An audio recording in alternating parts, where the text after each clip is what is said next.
A couple of weeks ago, we had a windstorm come through San Diego and take out our entire front fence. So today I'm working on building a new fence, painting it up, getting it all assembled. But today's video is going to be all about rebuilding this bank spot that is behind me, or fixing up this DIY skate spot that's behind me that I built in a previous video.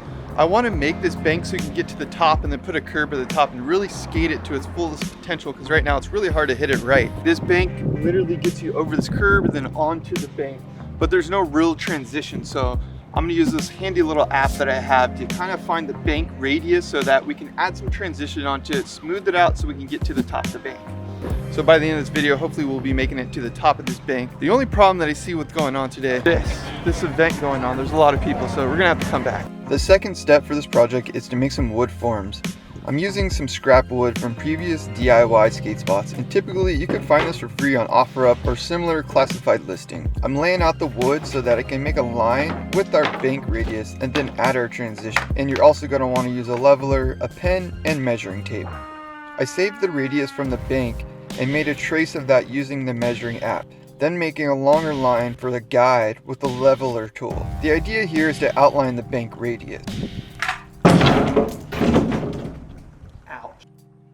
I use a long piece of wood to outline our transition. I made a more in-depth video about how to make transition shapes. You can check that out for more information. Checking the screenshot I took while at the spot, I want to make sure our forms are tall enough and everything is going to fit. Right here, you can see the bank line. That'll lean against the bank.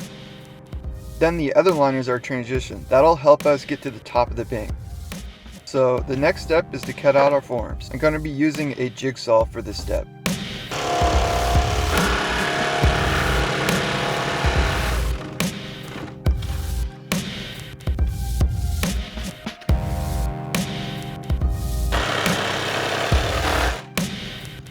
Now that I have one piece of our form made, I'm going to lay it on the wood and trace that out so we have both sides that are identical.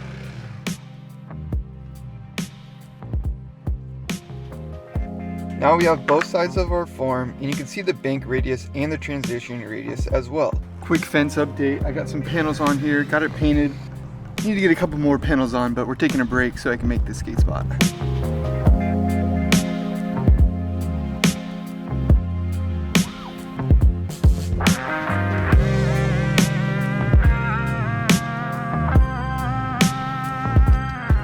Alright, as you can see, we have our forms here. I'm kind of just seeing if it works.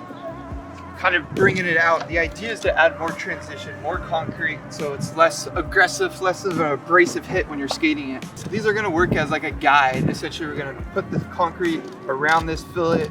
Probably going to add some more wood around it, but this looks good. It's still a little busy in this area. So you're going to go prepare this a little more at home and then come back and fill it with concrete. Yeah. That's my filmer today. My fiance Erica, she's the filmer behind the channel. You guys didn't know? I'm going to grab a couple bags of concrete and all the tools we're going to need to build this skate spot and head over to the bank. After loading everything up, I'm doing a quick checklist. We've got our trowels, chicken wire, concrete bonding adhesive, our shovel and broom for mixing, also our forms, and the water. When building skate spots, you want to try and be quick as possible. Also, disguise yourself as a construction worker. It'll always help. People assume you're just doing your job. Now I'm going to start mixing the concrete and filling our forms.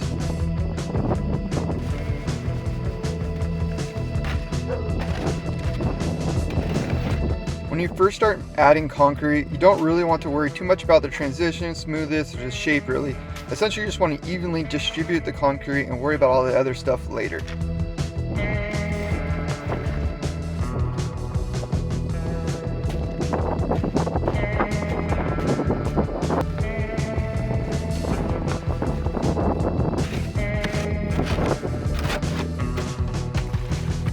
Essentially, we just want to fill our form and have the concrete be a cage within our shape.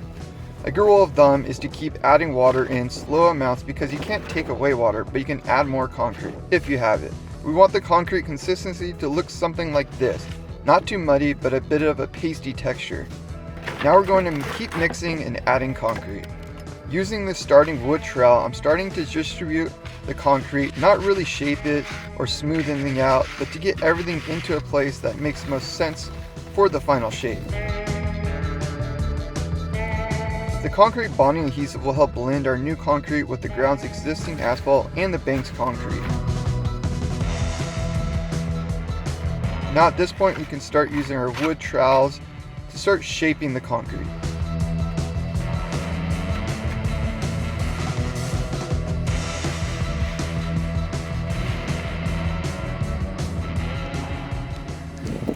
Alright guys, we got some bad news. Unfortunately, I just looked over. Well, first thing is that I need to go grab some more concrete because I don't like grabbing a lot of concrete in my car because the suspension, I do like 4 bags on top of everything else. Other than that, I like to go back for the bags. I'm pretty close, but the problem is I just looked at my car and my tire is completely flat. I'm on the rim right now. Luckily, there's a gas station over there so I can go pump it up, but I'm in a situation because I need more concrete to finish up this job, but I can't go get more concrete because my car has a flat tire. So I think in this kind of situation where you need more concrete, job's not going to get done. I'm going to try to get it to the best possible place that I can. It's not going to be even skatable probably. We're essentially just going to use this as filler and I'll probably put a nice clean coat of mortar over everything to make it super buttery. So that's kind of like my strategy right now. I'm trying to figure it out because when you're in these situations, you got to work with it. Can't really predict this type of thing. So we're rolling with the punches.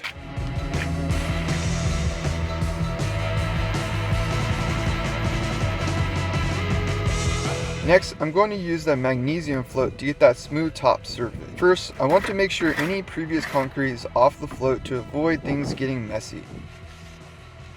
We need more concrete, and the concrete's not to the form, so it's kind of its base layer, but we're going to use this. It's still part of the final result. It's going to be our base layer. We're just going to have to go over this one more time with some more concrete, some better transition, because I need to figure out this car situation. I'm going to pack up all my things. Hope I can make it over to this gas station and make it home.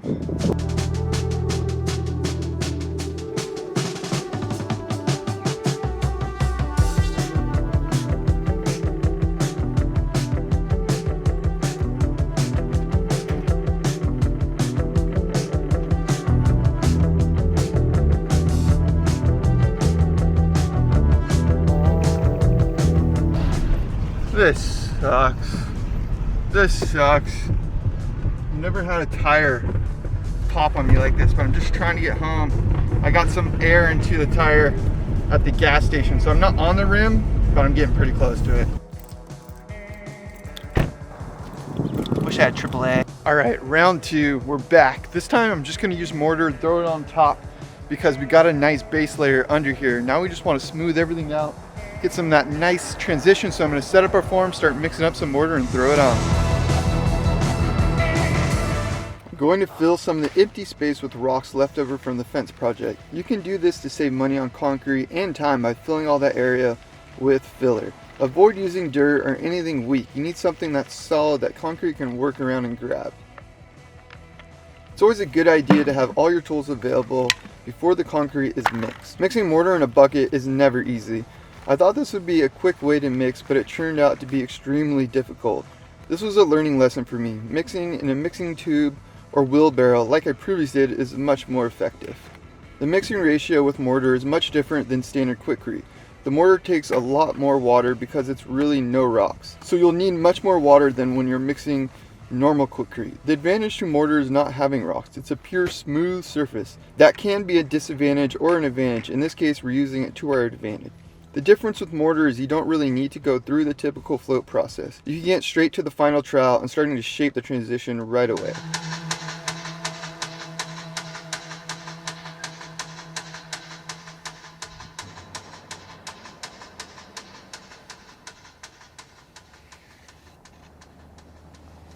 It's officially dark as hell, but I'm still out here finishing the spot. Here we are in the daytime. Now it is the next day, about 6:10 a.m. in the morning, and it's still here. Everything's in contact. It looks like there's some cracking going on, and that happens when basically, you don't have water on it, you're not mixing it right, or there's all sorts of different things that can happen with cracking. But what I'm gonna try to do is pour some water on it and hopefully water cure it, get a little bit stronger. Not really water cure it, but slow down that curing process. A lot of time when it's cracking, it's because it's too cold or too hot. Last night might have got too cold, but I'm stoked everything's here. Now we're gonna wait for this mortar to dry and leave a little note so hopefully nobody hits it while it's wet. And then we're gonna fix up the top, maybe use a little bit of that vinyl concrete mixer. It's basically just for patching concrete patches or little cracks, just to blend both of the concrete seams. And then we're gonna get a curb on the top. So the goal is to eventually get a curb on top so we can bank up to the curb. Super excited for that. Today, I think it's a little bit of a waiting game. Normally I try to wait at least 2 days for mortar to dry. You can skate it sooner, but waiting 2 days is the best way to make it as strong as possible. It's been a rainy week here in San Diego and I forgot to bring my shoes inside.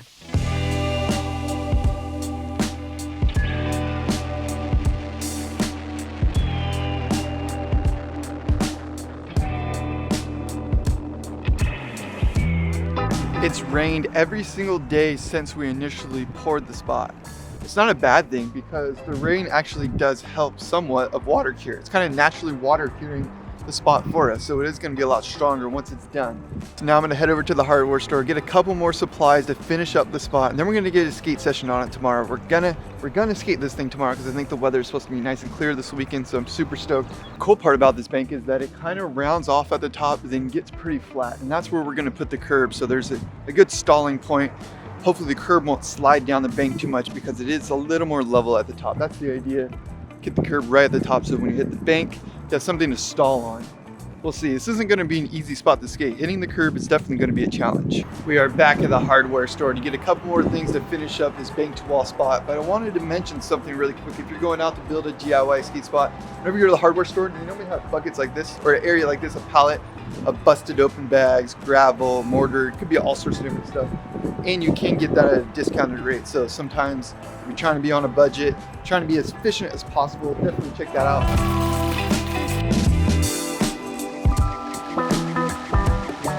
So we're gonna grab some concrete vinyl patcher for the bottom and top seams of our bank, just to make sure everything's really flush and it'll last as long as possible.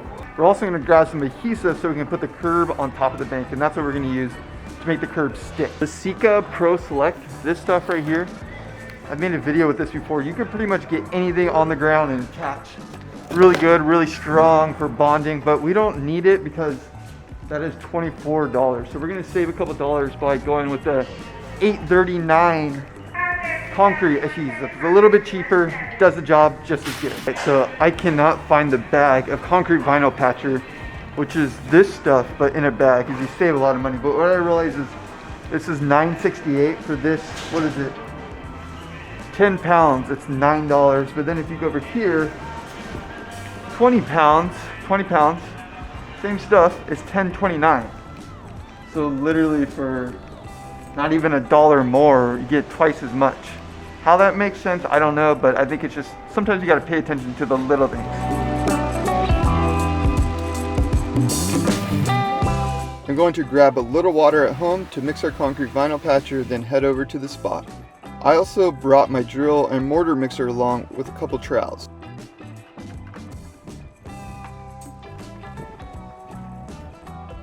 Before adding any concrete vinyl patcher, you want to make sure you really clean up the spot, remove any loose ends, loose rocks that could potentially get in the way.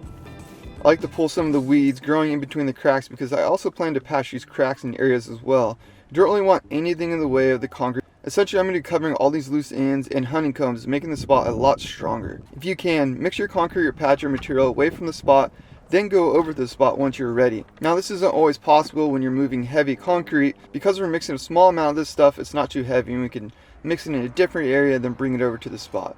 Just started sprinkling before we can get to it. Hoping it'll pass. Winter time, man. Gotta roll with Mother Nature. Not much I can do about that. Using my edger trowel, I put a little bit of concrete patcher in the areas I want to fill. Then I start troweling all the concrete into place using the trowel.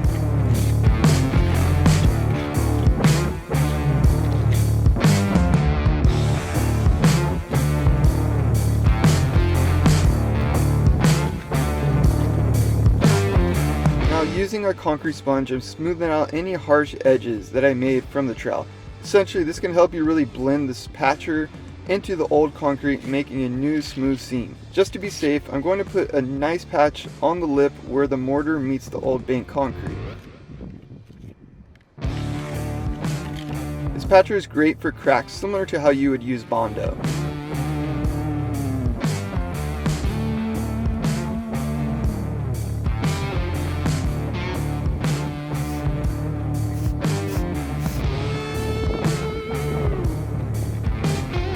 The last step for this project is adding the curb. I'm going to be using one I made in a previous video on how to make a curb from scratch. But first, I'm going to give it a coat of white to blend into the bank. Using my favorite tool, the rub brick, I'm going to file down some of the red. I don't want a bright red curb on top of the bank that could quickly be noticeable, and some of that crust from the previous skate sessions to get a whole new curb. Next, we're going to need the construction adhesive and our caulking gun in order to add the curb to the spot. You should wait about 24 hours for the concrete vinyl patcher to completely dry, but we're gonna, skip that step a little bit. We wait about 6 hours, so it's drying right now. You can see where it's wet and where it's not wet. You kind of see how the final patching looks. It looks pretty good. I'm super excited. Kind of get all this honeycombs away and really make it solid is the idea. Is fill all those little cracks and make it one solid piece of concrete.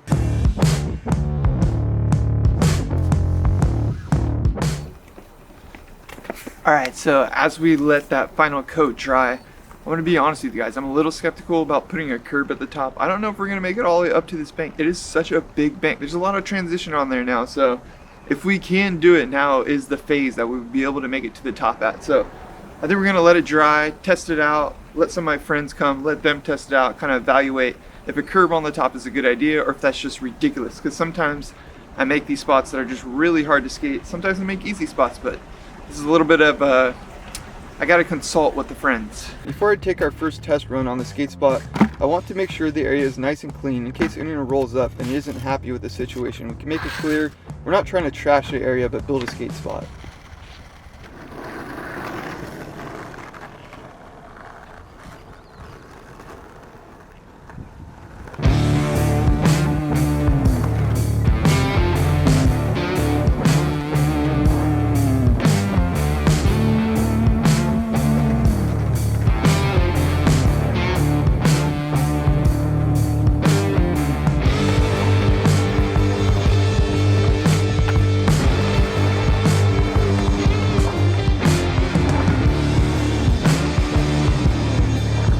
Now it's time to add the curb to the top of the bank. It's not an easy task, but we're totally gonna do it.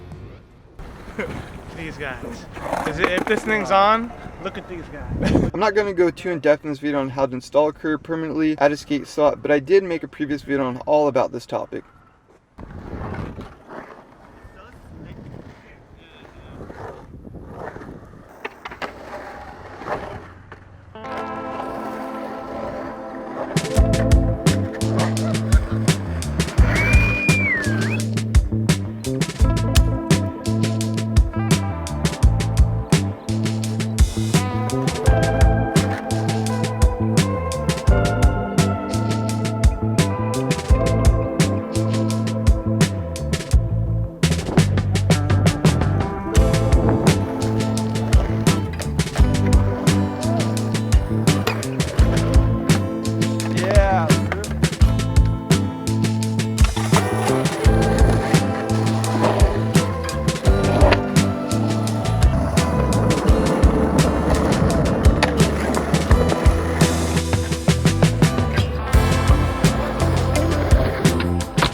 Alright, so thanks for watching, you guys. Appreciate you. We're done with the spot. It is skatable. You can get up to the top. It's been really rainy lately. I actually just showed up and these guys are skating the spot already. Super stoked on it. They probably don't know that I built it, but it's all wet right now. It's been raining a lot lately, so I got excuses for not really skating it. Make sure you comment down below with like a thumbs up and we'll come back and hit the spot, get a full skate session. So thanks for watching. Make sure you subscribe if you're not already. Hit that like button if you enjoyed this video, and we'll see you in the next one. Nash.